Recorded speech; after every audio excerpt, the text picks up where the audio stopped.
Yung lahat, happy fiesta po. So, bahagi ho, ano? Yung happy ba? Happy ba?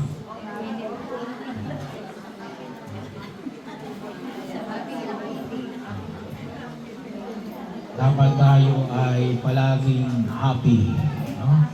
Tulad nga ho na ipinahayag sa atin sa mga pagbasa, ano? Huwag nating kalimutan na alin, malubos ang ating kagalakan. No? Makihati tayo sa kagalakan ng Diyos. No? Ang kagalakan ng makadiyos. No? Meron kasing kagalakan namin, makademonyo eh. No? Pero ang gusto ng Diyos si alin, yung kagalakan natin ni alin, makadiyos. No? Bahagi yun, no? Na makihati tayo sa kagalakan ng Diyos. At sa kapistahan na ito ni San Isidro, ang patron natin ay tayo na anyahan na nawa po, ano? Ay tayo ay tunay na makibahagi sa kagalakan na ito ng Diyos. Sa paano pamaraan? Well, yung ipinahayag ko sa atin dito ay yung pananatili, no?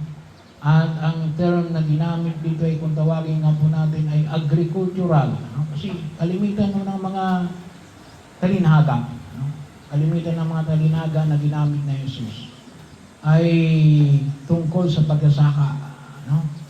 Katulad ng pag-aani, no? Pagwiwisit ng mga trigo, no?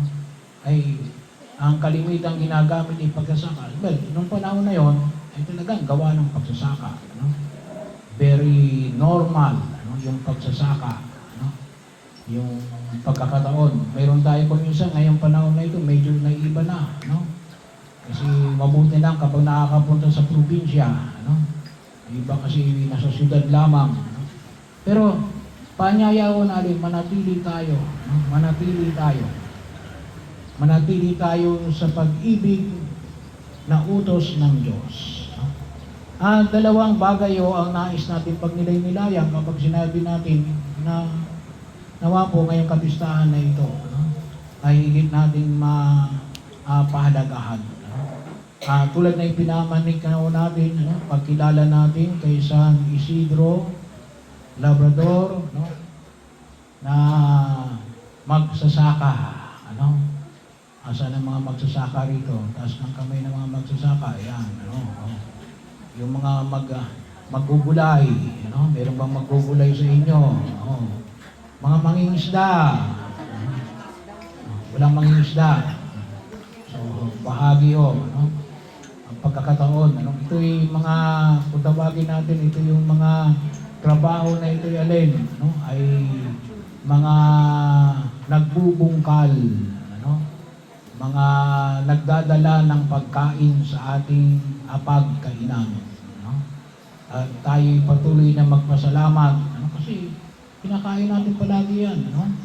Bahagi yun, ano?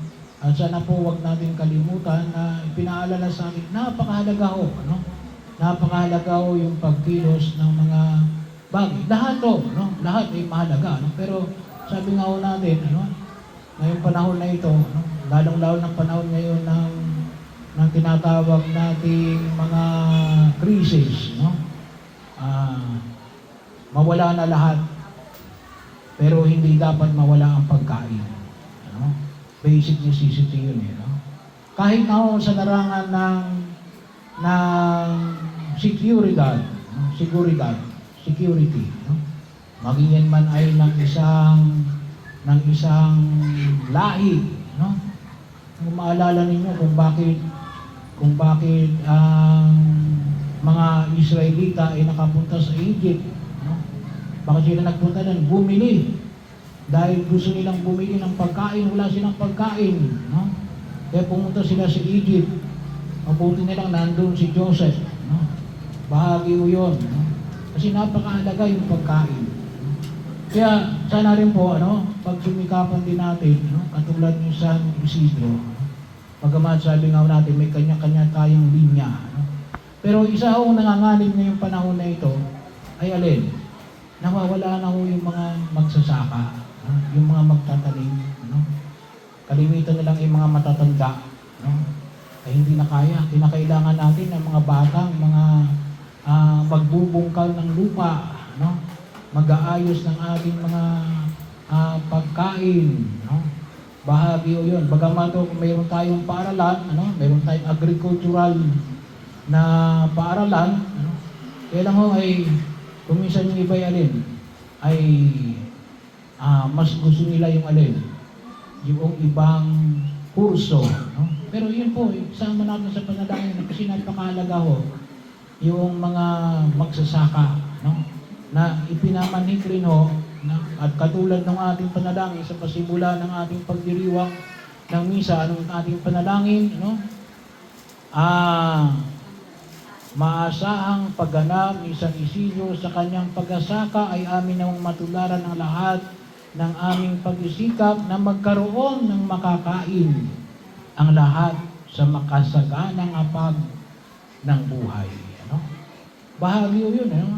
Our celebration ay nakikita natin sa pag ng kainan. No? Kaya ngayon, piyesta ngayon. No? Kaya may mga handa. No? Sino kaya mga may handa? No? So, mag-imbita na lang kayo mamaya. No? So, kapag kainan, ay saan ang galing yun? Sa mga magsasaka, no? Mga isda, no? Mga nag-aalaga ng ating lupa, no? Ng ating mga halaman, no? Kaya pahalagahan natin yun, ipanalangin natin, no? Kasi sabi nga natin, no? Ito ay medyo humihina ho, no? Humihina ho yung ano natin, no? Nung una, sabi nga ho, ay hindi tayo nag-i-import ng bigas nung una, no? Ngayon, no? Marami na tayong imported, no? Kaya nga ho yung pangako ng ating presidente hanggang ngayon hindi matupad, no? 25 pesos na bigas, no? Ay, magkano ngayon ang bigas? Yung 25, mayroong iba, subsidized. Kakaunti lamang yung mayroon noon. Ano? Pero yun, ipanalangin natin kasi napakahalaga ho, yung ginampanan ng mga ating mga magsasaka. At yun ay nakita natin sa katauhan ni San Isidro, no? Na yun ang kanyang trabaho, no? Pagsasaka. No? At pagkakataon din ho, ano? Na makita ho natin na isang sangay ng pagpapahalaga na huwag ho natin kalimutan, ano? Huwag natin kalimutan at ipanalangin natin na alin. Sana po may mga kabataan na alin, makita nila na yun ang kanilang misyon, no? Yun ang kanilang karangalan, ang magsaka, no? Magsaka, no? Bahagi ho yun. Baka kasi akala ng iba, medyo mahirap yung pagsasaka, pero kinakailangan natin din nung i-improve, no? Para lumago yung ating ekonomiya, lalong-lalo no, sa larangan ng pagsasaka. No? At ipanalangin natin ang lahat ng mga nagsasaka, nag-aalaman, no? At mga mangingisda. No? Pangalawa, bahagi yun na makita natin na ipinamanig ko sa atin na sa pamagitan noon ni San Isidro na alin, na ang kabanalan ay sa pamagitan din hindi lamang ng pari, hindi lamang ng madre, ngunit ng bawat isa. At malaki yun ay tutulong sa atin ng mga magsasaka. Na kuminsan ngayong panahon na ito, nakakalimutan natin. Kasi bakit napakabilis ngayon ang panahon na ito? Ang panahon na ito ay alin, yung panahon na ito ngayon na alin, gusto natin yumaman kaagad. Yung instant millionaire, gusto natin yun. Gusto natin ay madalian. Gusto natin ay mabigyan ng solusyon. Pero huwag natin kalimutan yung ating pong ikalawang pagbasa. Na ipinamanig ko natin ngayon. Anong sabi? Na paanyaya na alin, magtiyaga. Magtiyaga tayo, magpasensya. Sa paanyaya na ipinapahayag ko sa atin ngayon sa pagkakataon na kung saan ay tayo tinatawagan ng buong may kapal.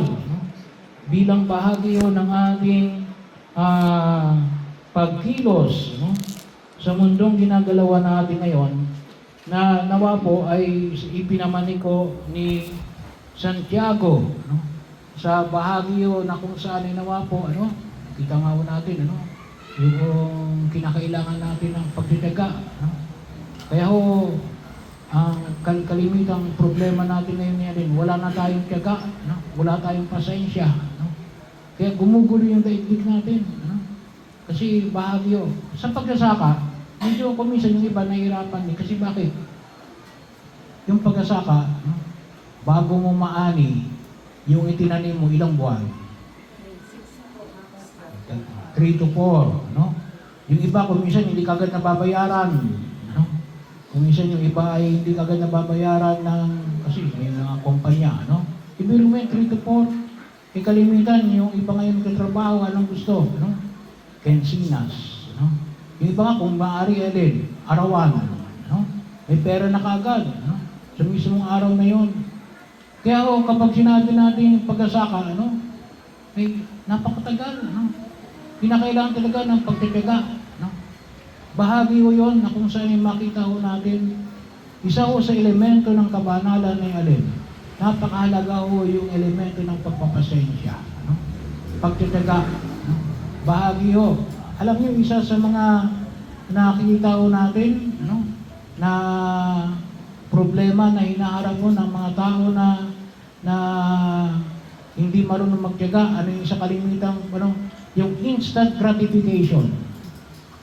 Kung tawagin natin, gusto nila kaagad lumigaya, sumaya, yumaman kaagad. Kaya marami nalulung sa sagwan Kasi bakit? Biglaan Gusto nila kaagad, magkaroon kaagad sila ng pera. Bahagyo. Kaya huwag kayong magtaka kung bakit marami nalulung sa sugal. Bakit? Wala nang pasensya Wala nang pasensya. Yung mga gumagamit na ipinagbabawal ng gamot, ay ihigit ka lamang, para ka na nasa langit, Bahagi mo yun Instant gratification yun.